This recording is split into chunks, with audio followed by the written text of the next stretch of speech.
Hello friends, welcome to our kitchen. இன்னைக்கு நம்ம கிச்சனில் கிராமத்து ஸ்டைலில் மொச்சைப்பயிறு குழம்பு வைக்க போகிறோம்.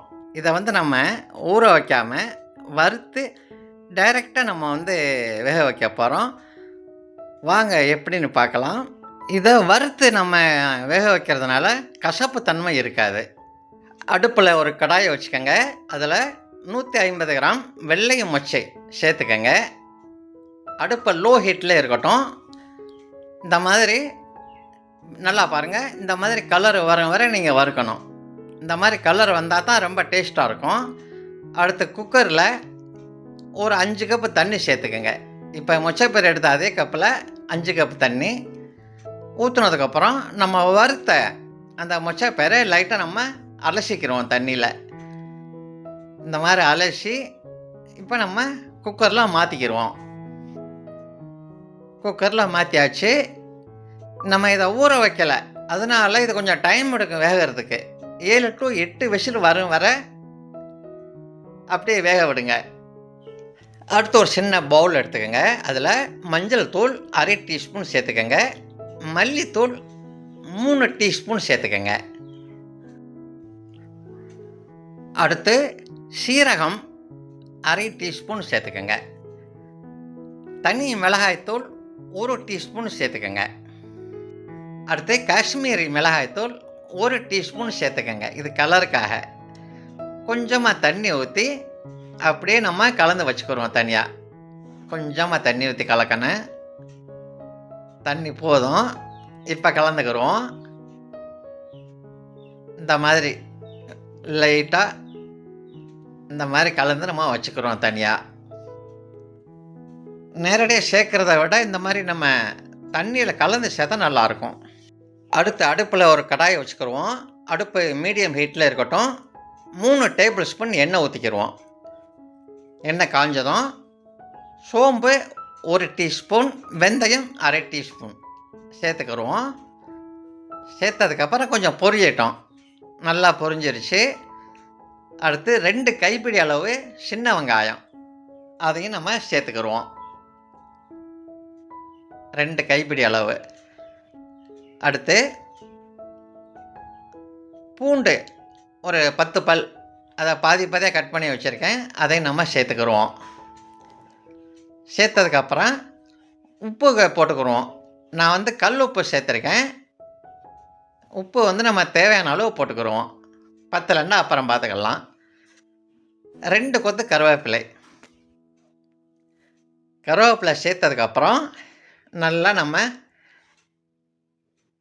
அப்படியே நம்ம வதக்கிக்கிறோம். பொன்னிறமாக வரும் வரை நம்ம வதக்கணும். அப்போ தான் நல்ல டேஸ்ட்டாக இருக்கும் கிரேவி. பொன்னிறமாக வந்துருச்சு. அடுத்து நம்ம கத்தரிக்காய் ஒரு 200 கிராம் சேர்த்துக்கிறோம். இந்த மாதிரி சின்ன சின்னதாக கட் பண்ணி வச்சுருக்கேன். 200 கிராம் கத்தரிக்காய் சேர்த்ததுக்கப்புறம் ஒரு முருங்கைக்காய், நீளமாக உள்ள முருங்கைக்காய் சின்ன சின்னதாக கட் பண்ணி அதையும் நம்ம சேர்த்துருக்கோம். இப்போ 2ஐயும் சேர்த்து நல்லா கலந்துக்கிறோம். நல்லா கலந்துக்கங்க. கலந்ததுக்கப்புறம்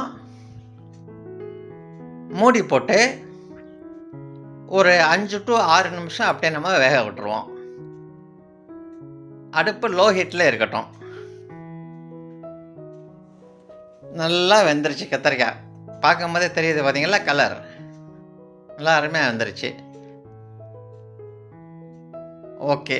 அடுத்து 200 கிராம் தக்காளி. தக்காளியை நான் மிஷினில் அடித்து வச்சுருக்கேன். அதையும் சேர்த்துக்கிறோம். 200 கிராம் தக்காளி. இப்போ எல்லாத்தையும் சேர்த்து நல்லா நம்ம கிண்டிக்கிறோம். எல்லாத்தையும் சேர்த்து கிண்டினதுக்கப்புறம் நல்லா கிண்டுங்க.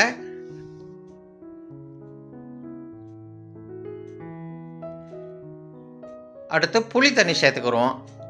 புளி தண்ணிக்கு அளவுலாம் கிடையாது. நம்மளுடைய டேஸ்ட்டுக்கு தகுந்த மாதிரி நம்ம புளி தண்ணி சேர்த்துக்கிறோம். ஏன்னா சில புளி கொஞ்சம் ஊற்றினாலே புளிக்கும். சில புளியை நிறையா ஊற்றினா கூட புளிக்காது. அந்த மாதிரி புளியெல்லாம் நிறையா இருக்குது மார்க்கெட்டில். அதனால் எப்போதுமே புளி மட்டும் நம்ம தேவைக்கு தகுந்த மாதிரி நம்ம ஊற்றிக்கிடலாம். அடுத்து கரைச்சி வச்சுருக்க அந்த மசாலாவை சேர்த்துக்கிடுவோம். மசாலாவை சேர்த்து நல்லா ஒரு தடவை நல்லா கலந்துக்கிடுவோம். நல்லா கலந்தாச்சு. நல்லா கலந்துக்கங்க. அடுத்து கொஞ்சம் தண்ணி சேர்த்துக்கிடுவோம். தண்ணி பத்தாது. ரொம்ப திக்காக வேணும்னு சொன்னால் இந்த தண்ணி போதும். கொஞ்சம் லூஸாக வேண்டாம், இன்னும் கொஞ்சம் தண்ணி நீங்கள் சேர்த்துக்கலாம். இப்போ நல்லா கிண்டி விட்டுக்கோங்க. அடுத்து மூடி போட்டு இந்த ஆயில் செப்பரேட் ஆகும் வர நீங்கள் அதை வேக வைக்கணும். அந்த ஆயில் தனியாக பிரிஞ்சு வரணும். அடுப்பு சிம்மில் இருக்கணும். பார்த்தீங்களா, பார்க்க எவ்வளோ அட்ராக்ஷனாக இருக்குது பாருங்கள். இந்த மாதிரி இருக்கணும். அடுத்து மொச்சப்பயிறு நம்ம சேர்த்துக்கிறணும். அதுக்கு முன்னாடி பார்த்துக்கோங்க, நல்லா வெந்திருக்கான்னு பாருங்கள். அருமையாக வெந்திருக்கு. 8 விசில் வச்சேன். பாருங்கள், சூப்பராக வெந்திருக்கு. இப்போ நம்ம அந்த மொச்சப்பயிரையும் சேர்த்துக்கிடுவோம். மொச்சப்பயிரை சேர்த்து நல்லா கலந்து விட்டுக்கிட்டு மறுபடியும் கொஞ்ச நேரம் நம்ம வேக வைக்கணும். ஒரு 5 நிமிஷம் லோ ஹீட்டில் வேக வைக்கணும். மூடி போடணும்னு அவசியம் கிடையாது, மூடிலாம் வேக வைக்கலாம்.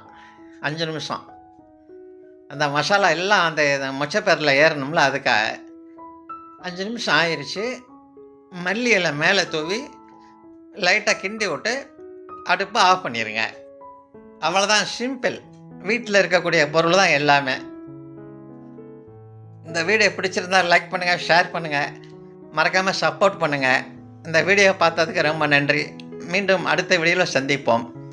இந்த குழம்பு சாதம், இட்லி, தோசை, சப்பாத்தி இது 3க்குமே செம்ம காம்பினேஷன்.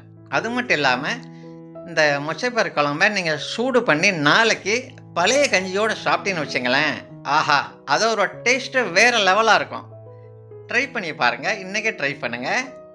இது காஞ்ச மொச்சப்பயிறுனால நம்ம வறுத்து நம்ம சேர்த்தோம். இதே நேரத்தில் நீங்கள் ஃப்ரெஷ்ஷாக உள்ள மொச்சப்பயிராக இருந்தால் நீங்கள் டைரெக்டாகவே சேர்த்துக்கலாம். நல்லா டேஸ்ட்டாக கிடைக்கும். உங்களுடைய ஆதரவு எப்பொழுதுமே எங்களுக்கு தேவை. மறக்காமல் சப்போர்ட் பண்ணுங்கள். நன்றி.